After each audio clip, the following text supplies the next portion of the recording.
Welcome to Vijaypath all exam preparation.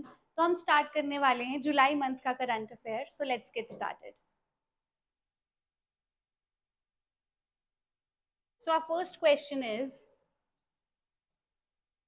which bank has issued revised guidelines for the lead bank scheme?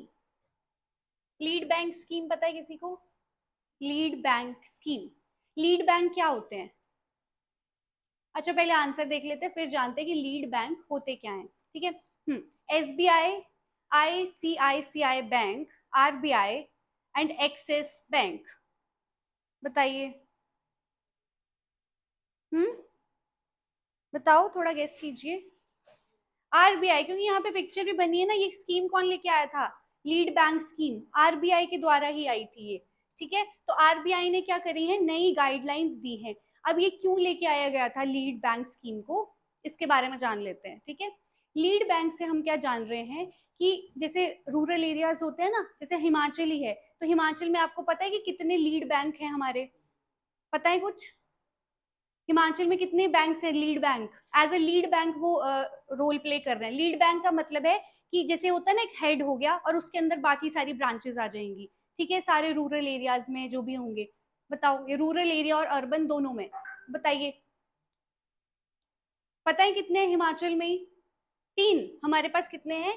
3 जो हैं lead bank हैं। कौन कौन से? एक है यूको बैंक, एक है एसबीआई और एक है पंजाब नेशनल बैंक। अब इनके अंदर जो है ना, जैसे हमारी डिस्ट्रिक्ट हैं, उनको अलग अलग बांट के जो है इनके पास दे दिया है। जैसे समझ लो यूको के पास है 5 डिस्ट्रिक्ट्स। ठीक है, इसके पास है पंजाब के पास भी पंजाब नेशनल बैंक के पास कितनी है? 5 डिस्ट्रिक्ट्स। और बाकी कितनी बच गई? 2, वो दे दी गई है एसबीआई के पास। ठीक है, तो ये जो है लीड कर रहे हैं एक तरह से। हर एक डिस्ट्रिक्ट में जो जो इनके पास डिस्ट्रिक्ट दे रखी है, ये क्या करते हैं? लीड करते हैं। ठीक है, उस एरिया के बैंक्स को, सारा ये सिस्टम वही देख रहे हैं। ठीक है, तो इनको बोला जाता है लीड बैंक। समझ गए आप लीड बैंक क्या है? तो इसको, इस स्कीम को कौन लेके आया था? आरबीआई। अब आरबीआई ने क्या करा है, इन स्कीम्स में क्या करे हैं, कुछ मतलब गाइडलाइंस को क्या करा है, रिवाइज करा है। ठीक है, ओके, ठीक है जी। अब आगे देखते हैं यहाँ पे। यहाँ पे इन्होंने बस इंस्ट्रक्शंस बता रखे हैं कि क्या क्या उन्होंने चीजें रिवाइज करी हैं। The revise framework focuses on, अब क्या उन्होंने किस चीज पे फोकस करा है? Making credit planning, banking coordination, financial inclusion and the functioning of various committees as the district level more effective। ठीक है, डिस्ट्रिक्ट लेवल पे ये सारी चीज, जो ये सारी सुविधाएं हैं, इनको क्या करना है, और ज्यादा इफेक्टिव वे से क्या करना है, इनका फंक्शंस करवाने हैं। ठीक है, ओके। अगला है, which country has become the world's largest ship recycling hub? USA, China, Japan, India. बताइए। हाँ जी, इंडिया पक्का? यहाँ पे देखो झंडा भी लग रखा है, तो आंसर विल बी इंडिया। ठीक है, आंसर विल बी इंडिया। तो इंडिया ने क्या करा है, अचीव करा है significant milestone in the ship recycling sector by earning the distinction of becoming the world's largest ship recycling nation. मतलब जो पुरानी शिप हो जाती है ना, ये इनको क्या करना है, रिसाइकल। तो उसमें जो है हम किस में आ गए हैं, world largest ship recycling hub जो है कौन बन चुका है, इंडिया। ठीक है, अच्छा पीछे मैं आपको ये इसमें बताना भूल गई, इसमें लीड बैंक वाले में ये कब आया था? 1969 में जो है आरबीआई के द्वारा इसे लाया गया था। ठीक है, और कौन सी कमेटी आई थी इसमें? नरीमन कमेटी के द्वारा जो है, एक नरीमन कमेटी आई थी। ठीक है, उसमें जो है ये लाया गया था स्कीम को। ठीक है, लीड बैंक स्कीम को, ये ध्यान रख लेना थोड़ा, है ना। सिंपली क्या करना है इसमें, ताकि जो रूरल एरियाज हैं, ठीक है, जहाँ पे सुविधाएं नहीं पहुंच पा रही, वहां की जो एरिया है उनको डेवलपमेंट करने के लिए सिंपली ये लीड बैंक स्कीम लाई गई थी। ठीक है, अच्छा जी, ओके। तो यहाँ पे हम ये भी हमने देख लिया, लार्जेस्ट हम हब बन चुका है रिसाइकलिंग का। अब next, how much financial assistance has the world bank approved for India? ठीक है, फाइनेंशियल असिस्टेंस मतलब वित्तीय सहायता जो है वर्ल्ड बैंक ने इंडिया को देने के लिए कितने उसकी मंजूरी दी है? $1.5 billion, 2.5 billion, dollar 3.5 billion and dollar 4.6 billion. ठीक है, बताइए। हाँ, आंसर विल बी कितना? Dollar 1.5 billion. ठीक है, ये आंसर विल बी ए। अब आपके लिए होमवर्क क्वेश्चंस हैं। अब देखो हम रोज होमवर्क क्वेश्चंस ले रहे हैं, सो पहला आपके लिए अब होमवर्क क्वेश्चन आ रहा है, आपको बताना है वर्ल्ड बैंक जो है कब बना था, कौन से ईयर में। ठीक है, ये आपके लिए होमवर्क क्वेश्चन है। वर्ल्ड बैंक कौन से ईयर में बना था? ठीक है, ओके, ठीक है। Next, which state's famous Indori Malvi potato received the GI tag? अब देखो यहाँ पे ये जो है इंदौरी यहाँ पे लिख रखा है ना, तो इससे थोड़ा हमें हिंट भी मिल रहा है। उत्तर प्रदेश, मध्य प्रदेश, केरला और Orissa. So answer will be Madhya Pradesh, क्योंकि वहां पे इंदौरी वर्ड यूज करा है ना। इंदौर और इंदौरी से आप क्या कर सकते हैं, थोड़ा आइडिया लगा सकते हैं। ठीक है, सो आंसर विल बी मध्य प्रदेश। अब जीआई टैग हमें पता है क्या होते हैं। ठीक है, कितने सालों के लिए दिए जाते हैं? 10 साल के लिए। ठीक है, हमने पिछले उसमें मैंने आपसे क्वेश्चन करा था कि जीआई टैग कितने सालों के लिए दिया जाता है, तो वो 10 साल के लिए दिया जाता है। ठीक है, ओके। और कौन सा एक्ट आया था? 1999 का एक्ट आया था। फिर से एक बार रिवाइज कर लेते हैं। 1999 का एक्ट के थ्रू ये बना था, और इंडिया में कब से ये वर्क कर रहा है? 2003 से। ठीक है, ओके, ठीक है। अगर अच्छा जी, और मुझे आपसे एक क्वेश्चन और पूछना है कि हिमाचल जो है, हिमाचल को कितने जीआई टैग मिले हुए हैं? एनी आइडिया कितने मिले हुए हैं? हिमाचल को मिले हैं 17 जीआई टैग्स। ठीक है, और अभी रिसेंट जो है 3 मिले हैं। ठीक है, पता है कौन कौन से मिले हैं जीआई टैग्स? एक तो किसको मिला है, किस चीज के लिए बताइए?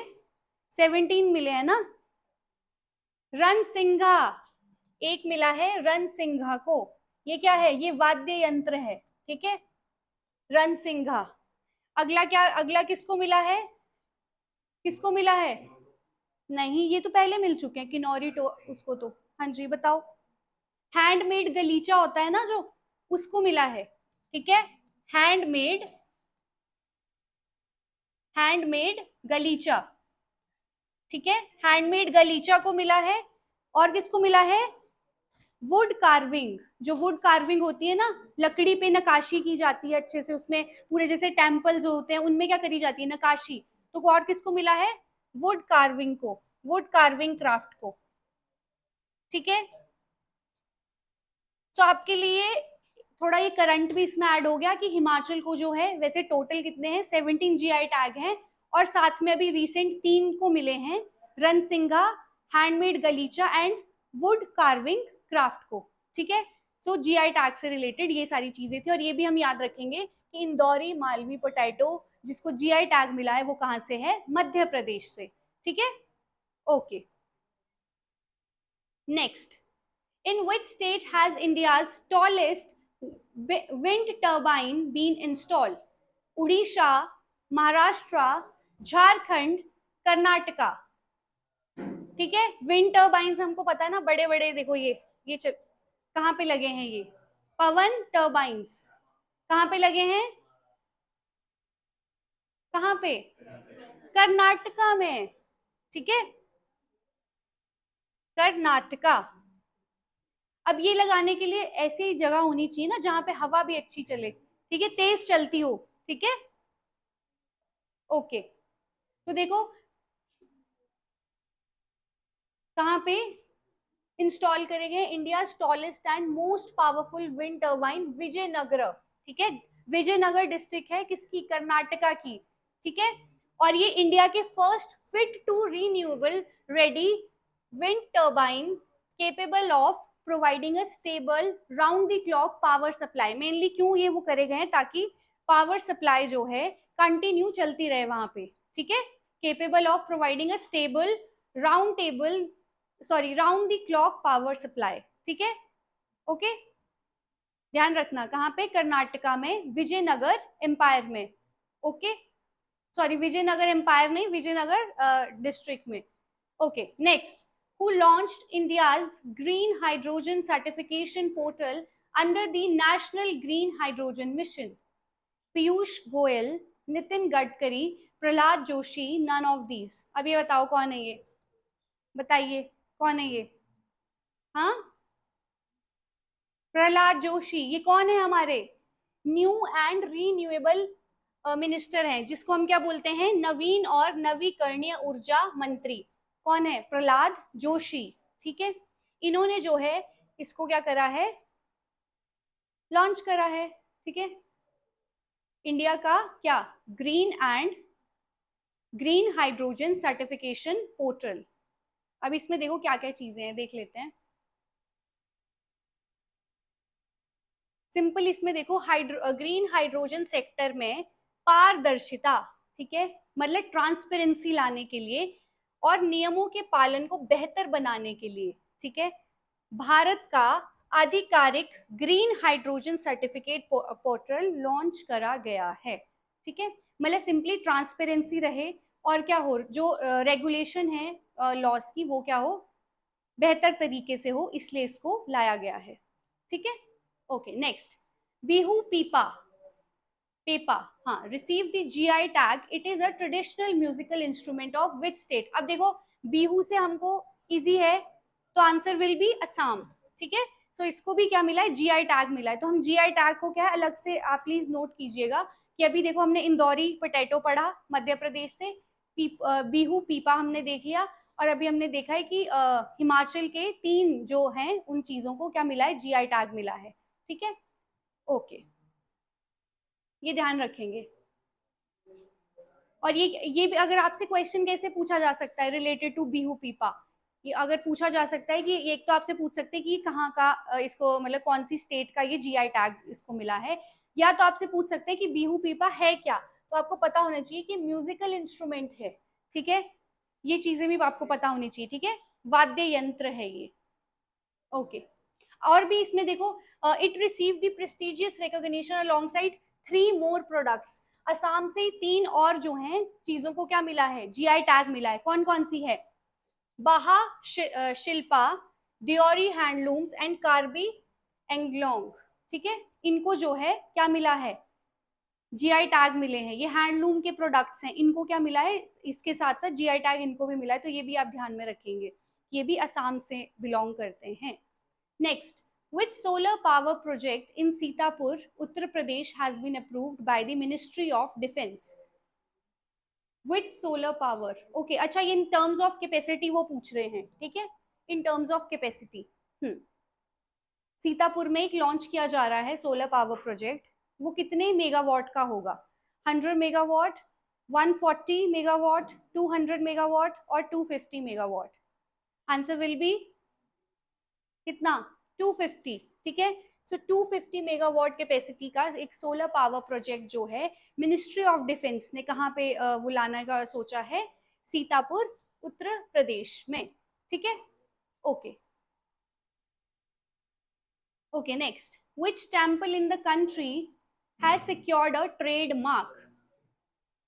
Konkan temple, Jagannath temple, Somnath temple, none of these. पहले तो हमें ये पता होना चाहिए कि ट्रेडमार्क होता क्या है। ट्रेडमार्क पता है? हाँ जी, क्या क्या होता है ट्रेडमार्क, बताइए। हाँ, मतलब ट्रेडमार्क सिंपली क्या है कि उस चीज पे सिर्फ जो, अगर किसी ने उस चीज का ट्रेडमार्क ले लिया है तो वो फिर उसी का अधिकार होता है, उसको कोई वो नहीं कर सकता। ठीक है, कॉपी नहीं कर सकता या उस पर अपना अधिकार नहीं जमा सकता है। ठीक है, सो ये मिला है, देखो यहीं से पता चल रहा है ये कौन सा टेम्पल है? जगन्नाथ टेम्पल। ठीक है, तो किसको मिला है? श्री जगन्नाथ टेम्पल एडमिनिस्ट्रेशन ने सिक्योर करा है ट्रेडमार्क। ठीक है, for keywords and symbols. The secure terms are, क्या क्या है? अब आपसे पूछ सकते हैं कि किस किस चीज के लिए उन्होंने ट्रेडमार्क को जो है सिक्योर करा है। तो एक किस चीज के लिए? एक वर्ड है पतित पावन। ठीक है, पतित पावन का मतलब क्या होता है? सेवियर ऑफ द फॉलन, मतलब ठीक है, गिरे हुए लोगों का उद्धार करने वाला, पतित पावन। और दूसरा क्या है? आनंद बाजार। ठीक है, आनंद बाजार, ये दो चीजों के लिए उन्होंने ट्रेडमार्क जो है सिक्योर कर लिया है, तो अब इस चीज को कोई और यूज नहीं कर सकता। पतित पावन और अनंत बाजार इस पे मतलब इन्हीं का हक है एक तरह से माना जाए तो, ठीक है। तो अनंत बाजार जो है मंदिर के अंदर की वह जगह जहां पे पवित्र महाप्रसाद क्या किया जाता है, ग्रहण किया जाता है, ठीक है। Okay, and our last question is, to which country has India sent 5 tons of essential medicines, ठीक है। कौन सी ऐसी जगह है जहां पे हमने क्या करा है, ऑलमोस्ट 5 टन दवाइयां जो हैं वो भेजी हैं, ठीक है। नेपाल, ऑब्वियसली नेपाल तो लग नहीं रही यहां से कि नेपाल होगा, ठीक है। तो आंसर हम ऑप्शंस वो करेंगे, ठीक है। नन ऑफ दीज अब यहाँ से हो नहीं सकता, ठीक है। मालदीव्स या अफगानिस्तान, अब यहाँ से देख के बताओ कौन सी वो हो सकती है। हाँ, ऑब्वियसली अफगानिस्तान। मालदीव्स आपको कहां से लग रहा है यहाँ से देख के कि ये मालदीव्स में होंगे, ठीक है। सो आंसर विल बी अफगानिस्तान, ठीक है।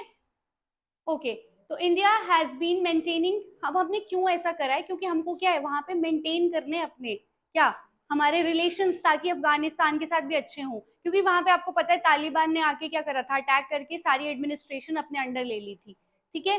तो इंडिया जो है मेंटेन कर रहा है strategic, cultural and humanitarian ties with Afghanistan and engaging in dialogue and corporation with the current Taliban government, ठीक है। और इंडिया क्या कर रहा है साथ में, playing a key role as a partner in Afghanistan reconstruction, ठीक है, हेल्थ केयर सर्विसेज में और इकोनॉमिक डेवलपमेंट में जो है हम क्या कर रहे हैं, अफगानिस्तान की हेल्प कर रहे हैं, ठीक है। अच्छा जी, अब अफगानिस्तान की लोकेशन कहाँ है, कौन कौन सी कंट्रीज हैं इसके आसपास।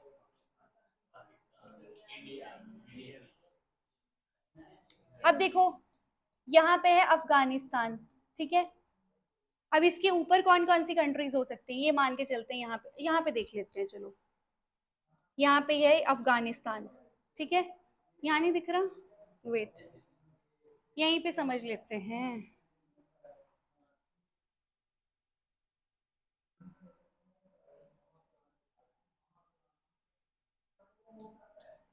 ठीक है, यहाँ पे समझ लीजिए ये है अफगानिस्तान, तो इसके साथ में तो हमें यहीं पे पता है कि क्या है, पाकिस्तान, ठीक है। कंट्रीज हम देख रहे हैं, ठीक है, पाकिस्तान पता है ना।